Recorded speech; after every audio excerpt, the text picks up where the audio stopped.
Are you ready for some non-first-person shooter games? Are you ready for some of the best games that Slimbratsky has played in all of 2024? Are you really ready for the quality games that you will be seeing today? I don't know if you are, but I do know a guy who is. This guy, Slimbratsky himself, the boomer shooter dad, the guy who loves brutal indie games and who loves to show them to you. And I'm here today to show you 3 non-first-person shooter games that absolutely blew my freaking tiny brain away. So let's go. So don't be a pussy, cat. Paint the town red with blood as you unleash devastating moves. Power slide, grind, and spin to cause maximum carnage.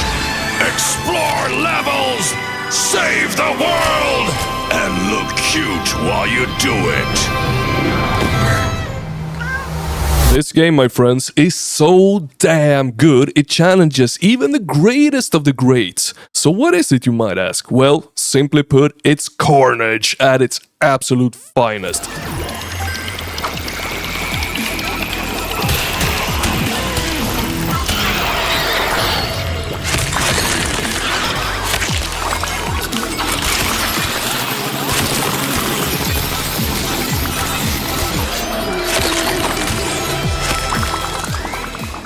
We play as this cute little cat called Gory, a cat which best friend is a talking hoverboard. Both of them were experiments created by this sweet and loving scientist who created them to bring joy and happiness to children. That is also why the hoverboard has a profanity filter turned on, which of course you can turn off via a future upgrade, but more on that soon. Gory?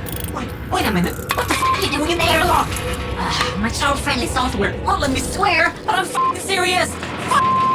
So the toy company that the scientist works for did not like these two at all. They decided that they needed scrapping, but right before they ended up in the scrapper, every single toy turned into human-hungry zombies, swarming the whole world, killing everyone they see and kidnapping the scientist. You're not scared of your toys? The demonic horde. Bringing the heat. So of course our mission is to build a giant laser pointer that is going to annihilate the toy boss. I mean, what else? Of course that is our mission. I could not have thought of anything else. No. And oh boy, these toys are not your ordinary toys. They are ripped straight out of a horror movie, filled with blood, ready to burst by the touch of one of your blades on your hoverboard. I mean, of course hoverboards have blades. Yeah, it's a kid's toy after all. Doesn't all kid toys have blades? Yeah, I thought so. Yeah. So what is it that is so dang lovely about this game? Well, first of all, the combat is so freakishly fluid. It looks fast, it is fast, but it's got just the right amount of assists to not fry your brain. Even an old fart like myself is able to do some sick-ass moves and feel like a Devil May Cry badass. Yep, now this is amped up even further with the upgrade system that lets you unlock new attacks and make the existing ones even stronger. And when I first saw the upgrades, I was like, oh no, it's about to do a million combinations on me and I won't remember a single one of these. But nope, it stays simple and they're all very easy to remember. The rest of the upgrade shop is simply filled with cosmetics and fun unlockables, like turning off the profanity filter. But don't be too happy on spending your cash on that, because there are a lot of swears in this game. This is not a game for kids. The bosses in the game, heck even the regular enemies, they look freaking horrifying and they swear. They swear a lot in this game. And this is really a personal preference here, but to me the writing in the game was excellent. I laughed so many times and genuinely watched every cutscene with interest and joy, thanks to its profanity and weird humor. Even bigger now, Chip. Your head is huge. Oh, don't say that. It's okay, buddy. You got a $99.99 body now. But that doesn't mean that you have to like it. I just thought it was freaking hilarious. Now we established that the combat is great, the story and writing is fun and quirky, but the greatness does not stop here. The movement is just as smooth as the combat, with a sick looking double jump, rail grinding and wall riding. It almost at times feels like a Tony Devil May Cry. And the levels, man, the levels are just wowie. Everything from super sick hub world to the city of of arcade machines. There is just not much to not like about this game, and sometimes, I mean, a developer hits a few of the aspects really right, but what really baffles me with this game is that a small team hate every single aspect like a hammer that spikes a nail in one hit. Broski, if you're liking what you're seeing, remember to hit that like and subscribe and join the Discord link down in the description. It's a fantastic place, trust me. Now my broskis, I want you to brace yourself for some intergalactic impacts, because this game is wilder and crazier than the most highest of quality indie games in all of 2024, and I mean it. Evilware fled to a planet. He's been building his awful army and plotting to acquire the artifact. Bad guys hiding in a volcano. Oh, why can't it ever be a regular beach? Enough talk. Let's do business.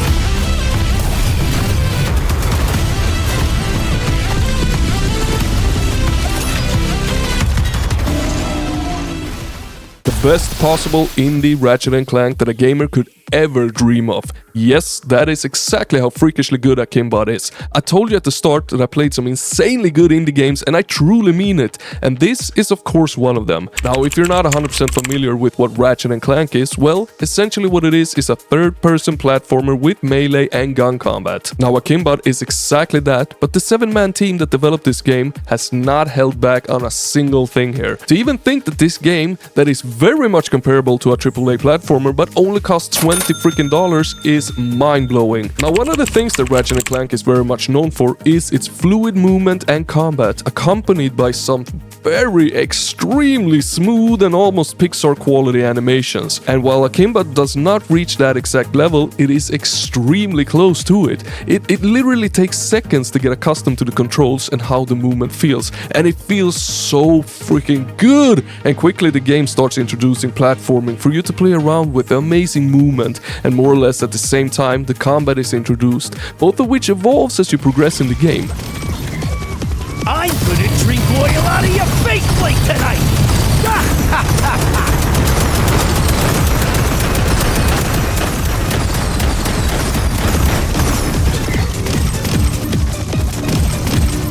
Take this! No! I'll get you back for this!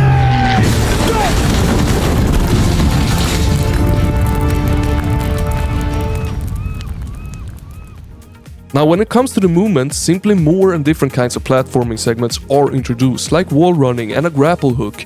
And when it comes to the combat, you're slowly but surely introduced to one weapon at a time. But the weapons, they actually work in a rather unique way. So we got our standard weapons, pistols, snipers, etc. None of them have ammo. Instead, they use an overheat function, which is quite nice if you ask me. I mean, it makes the pickups less cluttery since there is no ammo pickups, but only currency for your upgrades and so on. But then we also have our special weapons that uses energy from our killed foes. They're like ultimates of sorts, much more powerful than your standard weapons, and they can be upgraded in the upgrade shop. Our exclusive welcoming package!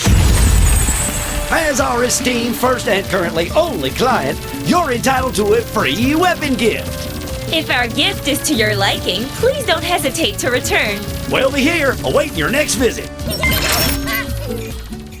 Another massive highlight of the game is its incredible, and I mean it, incredible variety. So not only will we be upgrading our weapons, and we got a ton of different weapons, and of course we will be fighting off enemies with both melee and gun combat, but we will also be racing with a space car, fight in our spaceship, fight bosses, and so much more. The variety is never ending in this game, and it makes it so insanely fun to play. Honestly, I did not once feel like I was getting bored, and I could easily play it for another 15 hours minimum. And while I'm doing such a good job at praising the game, let me continue with exactly that. I want to praise the very simple but also engaging story that is so masterfully crafted, with short but sweet cutscenes where you can really see the effort put into the animations of the game. Sure, they are not the best in the world, but for a small and cheap game like this, it's mighty freaking impressive. Alright, so we reached what could be the most simplest of games in this video, but don't let its simplicity fool you. There is a lot hidden beneath this fur.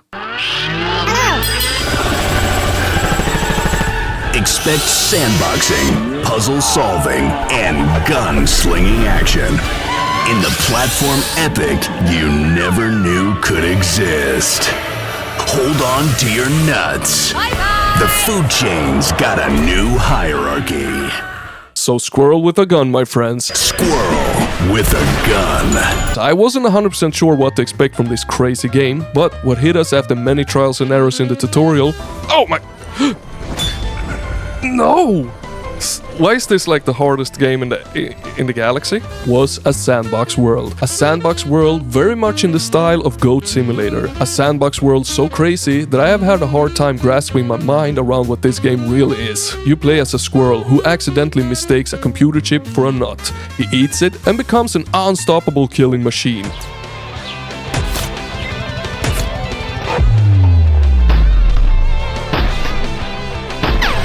Now the recoil is real.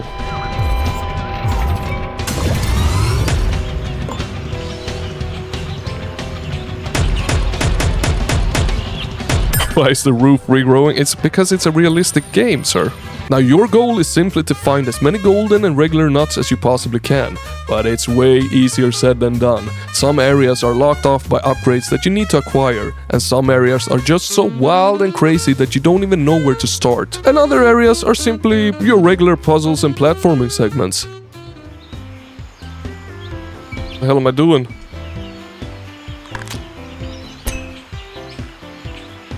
Wait, am I controlling him? Wait, what the hell is going on here? Okay, okay. Now he's dancing. A special game for special people, yes. But something that will really strike you even harder than lightning itself in this game is how well done the feedback of the guns are. Some of them, well, they sound a little bit weak, but the feedback from shooting is just so hilarious and well done at the same time. Wait, he's still alive. Okay, it's not alive anymore. You can see the little squirrel flying back from the knockback of the gun, and you can even use it to your advantage. So say that you got a MAC-10 in your hands, well, aim down and start shooting. That will send you flying up in the sky, making you able to reach otherwise unreachable areas. And the game has just a million of these small but insanely cool details scattered everywhere. But I have to say that the sandbox, just as in Goat Simulator, does get a little bit boring after a bit. I really like my objectives and linearity in missions, and this open world sandbox simply doesn't have that, which of course is a design choice for the game, but not my cup of tea for more than a few hours. Thank you for watching all the way to the end, you're freaking amazing, broski. Drop a comment, let me know, do you prefer the squirrel, the robot, or the cat? And remember, Papa Slim loves you. Over and out.